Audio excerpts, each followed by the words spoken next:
নতুন রাজনৈতিক দল গঠন নিয়ে সারা দেশে জনমত জরিপ শুরু করতে যাচ্ছে বৈষম্য বিরোধী ছাত্র আন্দোলন ও জাতীয় নাগরিক কমিটি। বুধবার রাজধানী বাংলা মোটরে বৈষম্য বিরোধী ছাত্র আন্দোলনের কার্যালয়ে এক সংবাদ সম্মেলনে একথা জানানো হয়।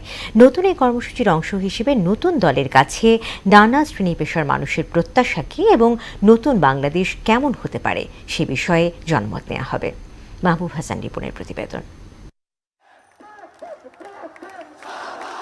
জুলাই গণ অভ্যুত্থানের মধ্য দিয়ে শেখ হাসিনা সরকার পতনের ঠিক ৬ মাস পর নতুন রাজনৈতিক দল গঠনের আনুষ্ঠানিক ঘোষণা এলো। বুধবার রাজধানীর বাংলা মোটরে বৈষম্য বিরোধী ছাত্র আন্দোলন ও জাতীয় নাগরিক কমিটির যৌথ সংবাদ সম্মেলন থেকে এই ঘোষণা দেওয়া হয়।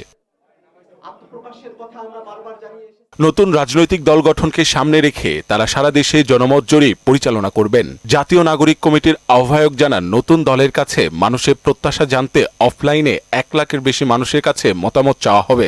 ১ লক্ষ মানুষের কাছে যাব, যেখানে বিভিন্ন শ্রেণী পেশার মানুষ থাকবেন। তাদের থেকে মতামত অংশগ্রহণের মধ্য দিয়ে যাতে বাংলাদেশে কোনো মার্জিনালাইজড কোনো দল না হয়, কোনো এলিট ক্লাসের দল না হয়, তাদের সেই আকাঙ্ক্ষার ভিত্তিতে আমরা একটি সুন্দর রাজনৈতিক দল মানুষকে উপহার দেওয়ার জন্য এই ক্যাম্পেইন চালু করেছি।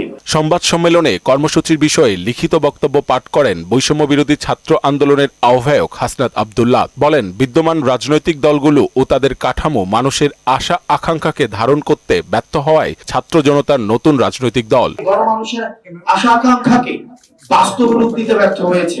আমাদের বিদ্যমান রাজনৈতিক দল এবং রাজনৈতিক কাঠামো, আমাদের যে নতুন রাষ্ট্রকল্প মানুষ চিন্তা করছে এখন, সেটিকে ধারণ করে বাংলাদেশের ফেসিবাদ বিরোধী জনতাকে সাথে নিয়ে আমরা একটি রাজনৈতিক দল গঠনের উদ্যোগ নিয়েছি। এদিকে শেখ হাসিনার ভার্চুয়াল মিটিং সম্পর্কে জানতে চাইলে হাসনাত আরও জানান, হাসিনা ও ছাত্রলীগ চ্যাপ্টার পুরোপুরি ক্লোজ। ছাত্রলীগ এবং হাসিনার চ্যাপ্টার ৫ আগস্ট ক্লোজ হয়ে গিয়েছে। মাহবুব হাসান রিপন, মোহনা সংবাদ, ঢাকা।